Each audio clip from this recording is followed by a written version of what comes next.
Oh, I'm on. Yep. So we're doing our.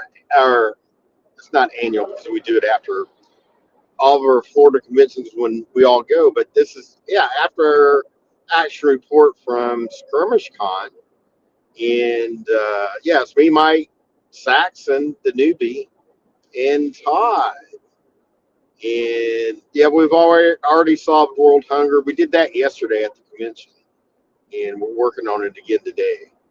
Um, but hey, Saxon, you're the newbie. I'm gonna put you on the spot. What? What was your overall thoughts about Skirmish Con? Was it your first convention? You said. It was my first wargaming convention. I went to Dragon Con and MomoCon, but I thought it was a great overall experience. There's a lot of people there. Maybe not as much as Dragon Con or MomoCon, but I would never expect that. A lot of war games there. Got a lot of people playing new games, which I really enjoyed. Enjoyed the people. Enjoyed the buying most of all. But altogether, great experience. What's the one thing that stands out? I think the community quite easily. I think everyone there is very friendly, especially the organizers. They definitely know what they're doing, and it shows. They increased attendance this year over last year, but they treat everyone really well. Good. Well, I want to give a shout out to these three that helped me. I do a lot of these conventions by myself. I'm too much of that, so I appreciate Todd, Saxon, and Mike running games, helping me sell stuff, and then of course packing in and packing out is always the butt buster. So my thoughts, yes, uh, the Jacksonville Garrison, shout out to them. Um, it takes us a lot of work to do a convention, to do it well. Obviously, they're doing the right things. They're growing. It's been around for a while, kind of died off. The last few years, they really put forth the effort of having a good experience for everything, for everybody. I love it. They take feedback. I think just about every board member uh, came around and talked to me about the convention, how they could do better, what I like, blah, blah, blah. So shout out to them for running a good convention. Definitely plan on being back next year. My probably highlight once again was talking to my convention friends, people you see at conventions. We've kind of got to be good friends with Micah from Ocala. He's the manager for Brown Coat Games there in Ocala. And I was just saying, we're going to have to make a special trip to go see him for some reason. Uh, but all the guys, Edgar, all the Bad Goblin guy, just all the vendors. There was a new guy next to us.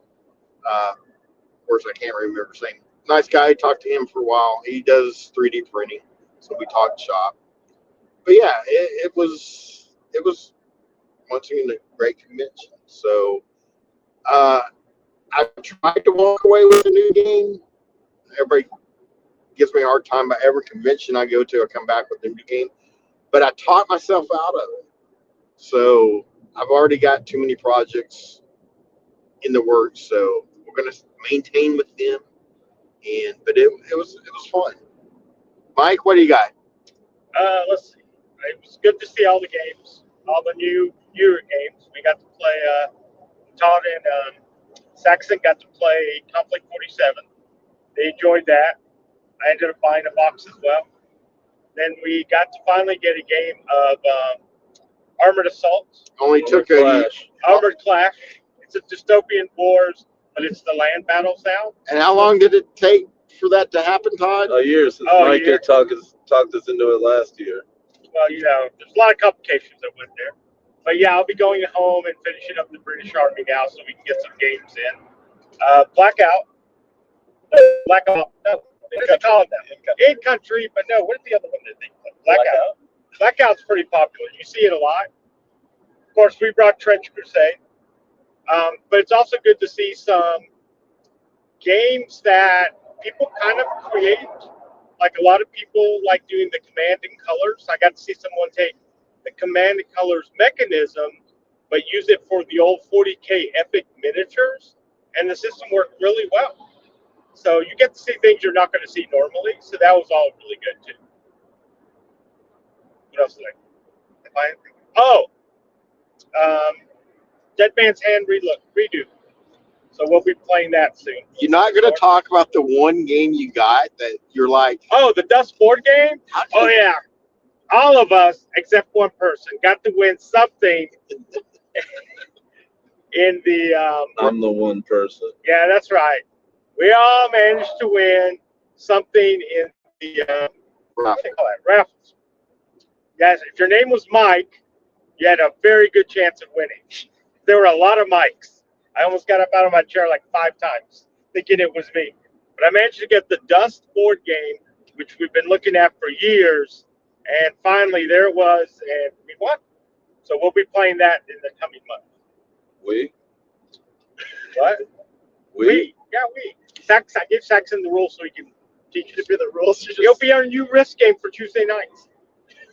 so Saxon, what did you think about doing demos? What in that type of environment? I think it was a very interesting Tell experience. Saxon down, man. Tell Saxon down. Saxon. Do your job. I think it was a very interesting experience. I was mostly used to just like teaching people in the game store, and that's usually just people I already know and familiar with. But of course, this was with complete strangers, and it also has kind of like an element of like, hey, well, we have this product to sell as well. If you're like interested in the game, and you can jump right into it. A lot of the people were really excited about the game. I mean, Twitch Crusade has had a very successful Kickstarter. It's been very popular since. And I think it shows. All of the games were completely full. And it seems like everyone had a fun time. And it's very gratifying when someone goes and buys the Prussians, for example, for Trench Crusade after having played my demo.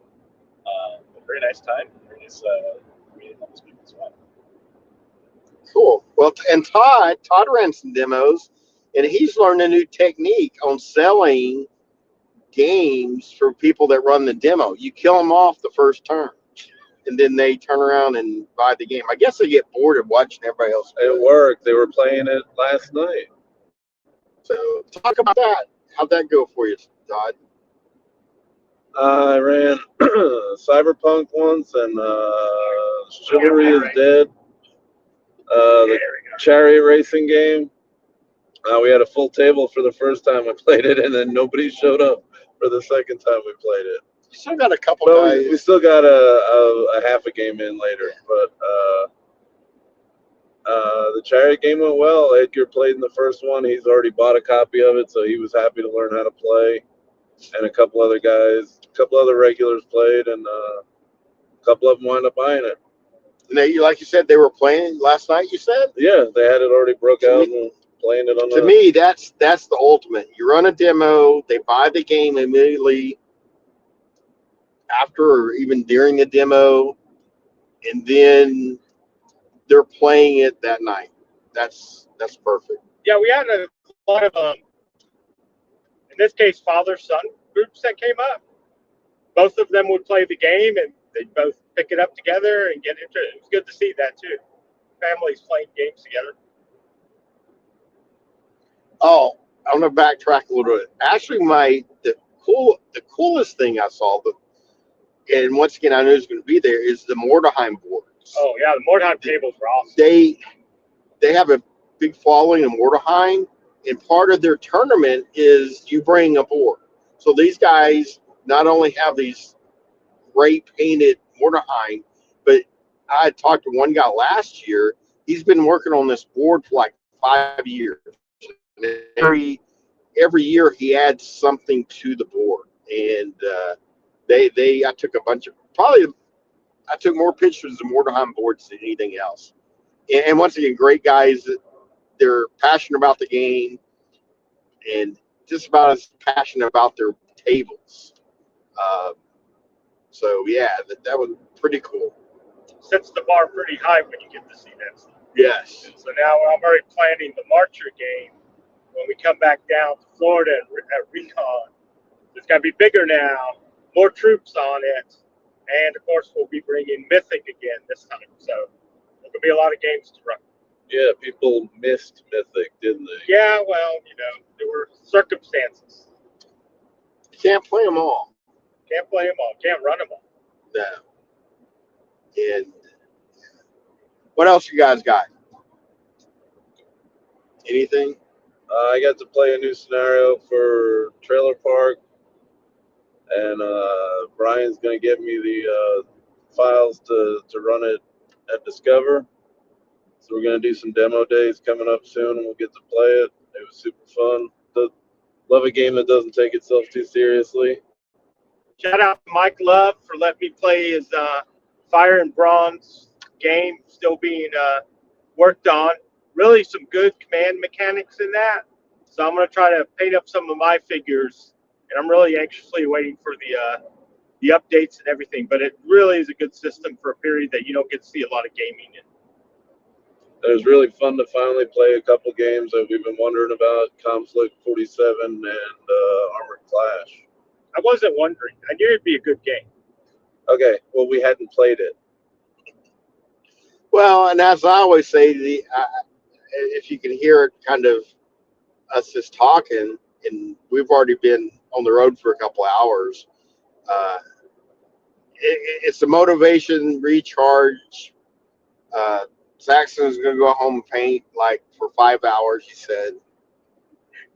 But no, it does re-energize you to paint, to play games. Of course, we're gamers. We can't focus. We've already talked about, I don't know, 6, 7 games that we didn't play, we didn't see, that we need to play and see there, on top of the stuff we already did. So it's always interesting. When you go to a convention, it at least me, I'm tired, don't get me wrong, but it re-energizes me in the gamer mentality. And that's the reason I actually had to really wanted to like the 10 mil game. I love 10 mils, but I'm like, I've got 2, 3 projects already on table I want to get up for the next conventions. It motivates me to get those out there. So first one is going to be 1490, not 1940, 1492. And not the motivation is from the time boards. I was like, this board would be perfect to play that game. But anyway, that's about all I have. And anybody else got seconds, thirds? I'm good. It's good to get out of the store sometimes because you're caught up in everything that's going on in the store. So now you get to go out and see other games being played, different styles and everything like that. And you're like, okay, you know what? It kind of like, maybe we should do a little this and a little this, because there is a lot of games out there, and that's the whole joy of it, playing all these different games. You're never going to run out of games to play. No, we just talked each other into 17 new projects each. Yes. I thought it was 499 games. Something like that. Yeah, something like that. But, got it. Yeah, as Mike said, it's cool to see the different communities and what they're playing and what they focus on, as you said, outside our shop, outside of our community. Because there are so many games. It's cool to see what people are playing, what they're focusing on. And I guess my next convention is the Big Granddaddy. I'll be headed up to Adepticon the end of this month with Kurt, and that's even for me an overwhelming convention of just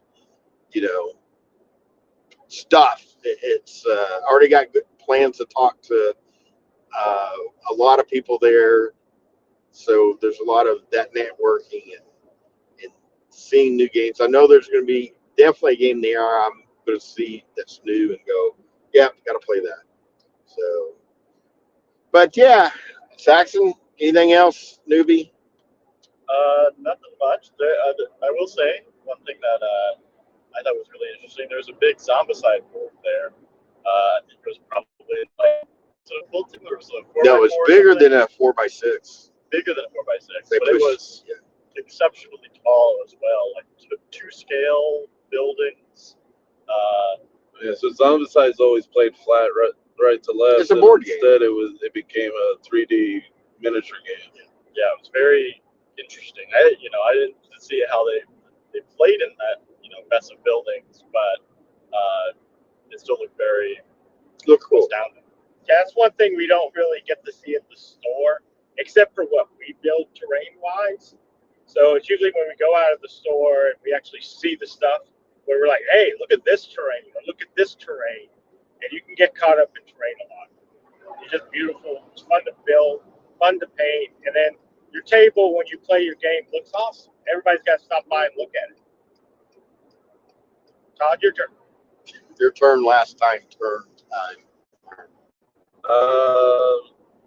I'm good. He's good. You good? Okay. Well, I think we're gonna.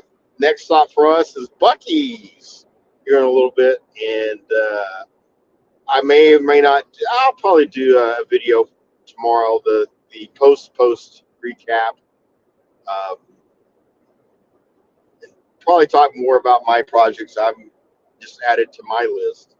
But with that, I hope everybody has a great day, and we'll probably see you tomorrow. Bye, guys.